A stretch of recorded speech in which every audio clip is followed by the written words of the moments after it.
It's the Real News Network. I'm Sharmini Pires coming to you from Baltimore. Last week, the U.S. suspended almost $200 million in aid and reduced another $96 million to Egypt. In response, the Egyptian government announced that it was going to cancel a meeting with Jared Kushner, who is President Trump's son-in-law, who is also the special envoy for the Middle East peace talks. Eventually, the meeting did take place on Wednesday, but without a joint statement. President Trump was reportedly phoning President al-Sisi to smooth things over. Now joining us to talk about all of this is Professor Seif Da'na. He is professor and chair of Sociology and Anthropology Department at the University of Wisconsin, Parkside. He specializes in Middle East and North Africa. Thank you so much for joining us today, Professor. Thank you, Sharmini, for having me. So, Professor, human rights are clearly not the reason for suspending aid by the Trump administration. What is this all about? Well, it's very difficult to accept the human rights argument here. Sisi's regime violation of human rights and any criticism notwithstanding, there are actually other issues. Two main issues, particularly. The first issue, which I would talk about fast because it's not really very important, I think, it's a criticism by the United States regarding an Egyptian and North Korean dialogue on weapons development. So it seems that somebody at the State Department was upset that the Egyptians met with the North Koreans. Or there was an Egyptian delegation that met with the North Korean delegation regarding weapons development. The second issue is what is called Law 70, that basically prohibits or regulates the functions and the working of civil society organizations and NGOs or non-governmental organizations. Now, this is a bit tricky here because while that is the reason that is used as a cover for human rights issue, for the human rights issue or for the human rights argument. But most people in the region and most governments in the region are actually very critical of the role of the NGOs in particular. And to a large extent, most of the research show that some of the NGOs are actually GOs, are governmental organizations in some sense. The Egyptian government has been very sensitive to this since Mubarak time because any foreign aid supported government organization, they assume will be implementing a foreign agenda. And that's what NGOs do according to them. So on May 24, basically, President Sisi ratified the law that was passed by the Egyptian parliament about 6 months ago or 7 months ago. I think he did that because he assumed that the American administration is not going to criticize him for this. The reason being, he waited over 6 months because of the criticisms that came from Europe and other places. But after he met with President Trump, there was some miscalculation, it seems. He did not see the division or the disagreement between the White House and the State Department regarding this law. The assumption that probably there was a good personal relationship between President Trump and President Sisi, he assumed that this is not going to be an issue. That's why he moved, after he met with President Trump, he moved on and ratified the law, making it into a law, of course, after signing it as a president. So that's really the real issue now, the role of the non-governmental organizations in Egypt. And I think the State Department, that's the concern that the State Department has mainly. And from the point of view of the Egyptian government and many Egyptian, actually, people, non-governmental organizations are foreign tools that implement foreign agenda and promote foreign ideologies. So in that sense, that's really the core issue, is the role of the non-governmental organizations. Because if we want to talk about human rights violations, just look next door. Israel violates the rights of the Palestinians on a daily basis, refused to implement the Security Council resolutions, tons of Security Council resolutions. Look at the other side, Saudi Arabia, the same thing. At least what they're doing in Yemen, for example, let alone what they're doing inside Saudi Arabia. So it's not really human rights violations here as much as it's a question of foreign policy regarding North Korea. And the second issue is this new law that would heavily actually regulate many of the non-governmental organizations that are supported and financed by the West, by Western countries primarily. Now, Professor, what you mentioned about Egypt and North Korea, what exactly is the relationship between Egypt and North Korea? What are they involved in that the U.S. is objecting to? Well, there isn't really a strong relations between Egypt and North Korea, but recently there was a military delegation that met to discuss weapons development, and I think that was planned before the latest Security Council resolution against North Korea. But the Egyptian delegation nonetheless went ahead and held a meeting with the North Koreans, and the State Department expressed concerns and actually was angry, criticized the Egyptian move, the Egyptian move to meet with the North Koreans. They assumed that the Egyptians will obey the Security Council resolution. Now, the Egyptians might say that this is not really detailed in the Security Council resolution. Such meetings are not prohibited by the Security Council resolution, but that's really one of the issues. Again, there has been serious miscalculation by the Egyptian government here and by the Egyptian administration. After supposedly the very good meeting between President Trump and President Sisi, there were many mistaken assumptions that the Egyptians held about what they can do and what they cannot do, to the extent that they actually, after the ratification of the Law 70 regarding the non-governmental organization, actually the Egyptian Foreign Ministry sent the State Department a letter specifying what they expect the new NGOs would, how would the NGOs adapt to the new Egyptian law. And when the State Department did not reply to their letter, they assumed that the Americans accept it and are okay with it. Again, based on miscalculation because of the nature of the warm meeting between President Trump and President Sisi. Right. Now, one must admit that Trump did announce very early on that foreign aid will be cut overall, except for Israel and Egypt. And Egypt is the second largest recipient of U.S. aid in the world. What consequences will cutting aid have on the Egyptian economy? Well, the Egyptian aid, the annual aid for Egypt, is part of the Camp David agreement that President Carter basically oversaw back in 1979. So Egypt is supposed to receive about between $1.3 to $1.5 billion annually.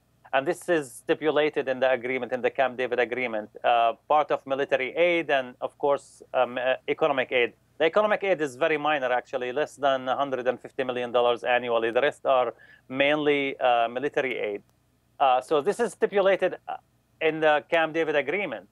So that's why I think that the Obama administration was hesitant to actually freeze the aid when the military coup took place in Egypt, basically because they did not want that to affect the Israeli-Egyptian agreement, the political agreement, or the peace agreement, as they call it. So this is different from possibly any other kind of aid that the U.S. Provides to any other country. Now, the reduction, basically, the first and I think this is related to the law that we mentioned, Law 70, regarding the NGOs. The first discussion or the first recommendation for a reduction came from the Senate Appropriation Committee back in May, I guess, in their meeting in May. They invited 3 experts, and basically they recommended reducing the economic aid part from 150 million to 112 million, about 25%, because of mismanagement, they said. Now we know after that this happened at the same time when President Sisi ratified the new law, and basically that some members in the Senate and in the Congress did not like the new Egyptian law that regulates the workings of civil society organizations and NGOs. So this is part of the pressure that is being exercised on Egypt to change the law and provide more freedom for the NGOs and other civil society organizations funded by the West primarily. So it started in the Senate Appropriation Committee actually back in May. And now the State Department, in some sense, adopted it. And the State Department is reducing the overall aid by 96 million and is freezing 200 million pending the Egyptian change of behavior regarding the NGOs and the new law that was passed by the parliament and ratified by the president. Now, what was the reason for canceling the meeting with Jared Kushner and then reinstating it? Well, there were basically many people in Egypt, even officials, and in the Arab world in general, demanded that the Egyptian foreign minister cancel the meeting with Jared Kushner as a way of protesting the reduction in aid, basically because it was seen as an insult to Egypt. As I said, there is a reduction of 96 million, but the freezing of the 200 million is conditional based on Egyptians' behavior. That was insulting to the Egyptians. And the foreign ministry announced that they are going cancel the meeting with Jared Kushner. But for some reason, instead of canceling the meeting with a foreign minister as a way of protesting the American decision, Jared Kushner met with the president. So it was more like a reward, really, rather than a punishment or a protest to the Americans. The only thing they did is they did not issue a statement after the meeting. But that's really it. So instead of meeting the foreign minister, he managed to meet the president. Now, Professor, Egypt is also going into an election season. Is the aid which was suspended by the U.S. going to affect President al-Sisi's stability going into this election? Well, we don't know if there is going to be an election. Basically, there is a new law that is being discussed in the Egyptian parliament to extend the term of the president to 6 years instead of 4 years, which means that instead of going for election in 2018 for President Sisi, it will be 2020. So the discussion is ongoing in the Egyptian parliament, and so most likely it will pass. So Sisi doesn't have to go through the elections in 2018. He managed to basically extend his term, or he will manage to extend his term from the way the parliament has been working recently. He gets his way, so he will get his term extended. But when we talk about the aid, $1.5 billion, and we talk about a country like Egypt, it might have an effect, but it is not really a significant effect. The effect might be the military, on the military mainly, because after the Camp David Agreement back in 1979, and the Egyptian military changed all its gear and equipment from a Russian-based military into an American-based military. or weaponry. And in that sense, that most of the aid goes to that aspect, the military aid. And in that sense, that could be affected.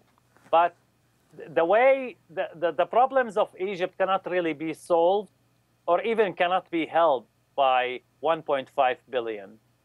They will do nothing to the Egyptian economy. It's in a very terrible situation.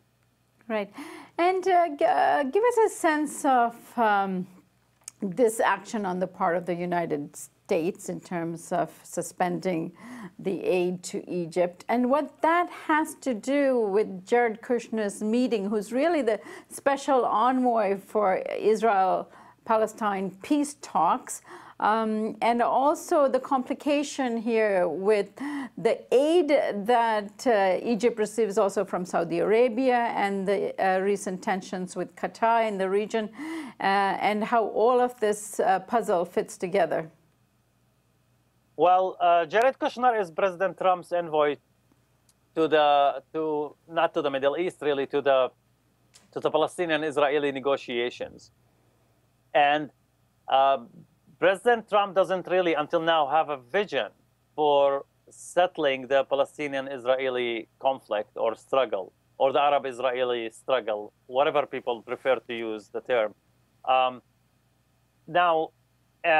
Until now, he did not show any vision, doesn't have any proposal. So he has been meeting with regional leaders. So in this tour, before going to Palestine, he went to Saudi Arabia, met with the Crown Prince, and went to Jordan, met with the King of Jordan, and then met with President Sisi in Egypt. Now, his meeting with President Sisi was supposed to be about the Palestinian-Israeli conflict, not about anything else. But of course, after this came the suspension of the reduction and suspension of the aid. Basically, this was part of the discussion, but again, it wasn't the main issue. The foreign minister of Egypt basically mentioned that the peace process, that the American administration must have a clear vision that entails deadlines and framework in order to start or restart the Palestinian-Israeli negotiations. But again, the only help that these regional leaders could provide for the American administration and for Jared Kushner is putting pressure on the Palestinian leadership. That's the only thing they can do. They cannot put pressure on the Israeli leadership, and there is no vision basically at this point. Jared Kushner doesn't have a vision. President Bush doesn't have a vision, or doesn't have a proposal, at least. The Palestinian leadership basically said recently, I think yesterday or the day before, that they met almost 20 times with American representatives, and they don't have an idea how the Americans are going to solve the problem, because there is no proposal. The two-state solution that all the previous administrations adopted, the Trump administration did not show any support for that solution. And there was no condemnation by the United States administration for the settlement expansion and settlement building, which was at least other previous administration paid lip service to that. They criticized the settlement construction as being illegal according to the international law. This administration doesn't. So the Palestinian leadership is confused to some extent about what is the proposal of the president of the Trump administration. They did not criticize the settlement construction. They did not affirm their commitment to the two-state solution, and they don't have a proposal. They talked about a regional solution or a regional settlement, but a regional settlement will actually prolong the Palestinian-Israeli conflict, because basically it would eliminate one of the major issues that the Palestinians consider as strengths, which is the Arabs and the Muslims in the region. So in that sense, really,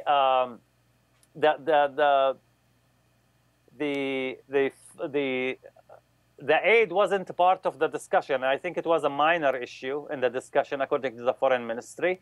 But then President Trump and, of course, President Sisi had a phone call to confirm or to affirm the good relations between the two countries, which is the usual diplomatic statement that would be issued after such a phone call. But again, the suspension of part of the aid and reduction of the aid would affect Egypt, but I don't think it would affect Egypt significantly, given the nature of Egypt's problems. Go ahead. Professor Da'na, one final twist to all of this is that it was just announced, I believe, today that Qatar has reinstated its relationship with Iran, which for a very long time the Gulf states, stood together. And so there's a departure on the part of Qatar in terms of that policy, in terms of its affiliation with Iran. What do you make of this? Well, this is actually one of the signs that Qatar is winning the current dispute, or at least was able to overcome the pressures from Saudi Arabia. But actually, Qatar at this point needs two countries desperately because of the siege placed by Saudi Arabia and the United Arab Emirates. And these two countries are Turkey and Iran. And without these two countries, with the ongoing siege, they won't be able to bring food to Qatar, basically, as simple as this. But basically, the Qatari-Iranian relations were suspended back in 2015 or 2016, when there was an attack on the Saudi embassy in Iran. So it was in solidarity with the Saudis at that time. But it became part of the demand of the Saudi Arabia on Qatar to cut all diplomatic and economic relations with Iran. Although Saudi Arabia has some economic relations with Iran, although the United Arab Emirates has the most economic relations with Iran in the region. And actually they have also diplomatic relations, but they don't have ambassadors. They recalled ambassadors back in 2016, again in solidarity with Saudi Arabia. So given that the Qatar doesn't have an option, but that doesn't mean that Qatar is moving into the Iranian camp as much as it's expediency, a matter of expediency in this case, that they need Iran and they need Turkey, the two countries that supported them from the beginning with the siege that was placed on Qatar. And I think with that, they would improve the status of Qatar actually in the region and enable Qatar to face the pressures more successfully than they are doing now, although they have been doing it successfully so far. But they will be able to face the pressure from the United Arab Emirates and Saudi Arabia, Bahrain and Egypt more successfully, with Iran at least on their side, or at least not their enemy, and Turkey in their back. Interesting times. I thank you so much for joining us, Professor Da'na. Thank you, Sharmini. And thank you for joining us here on the Real News Network.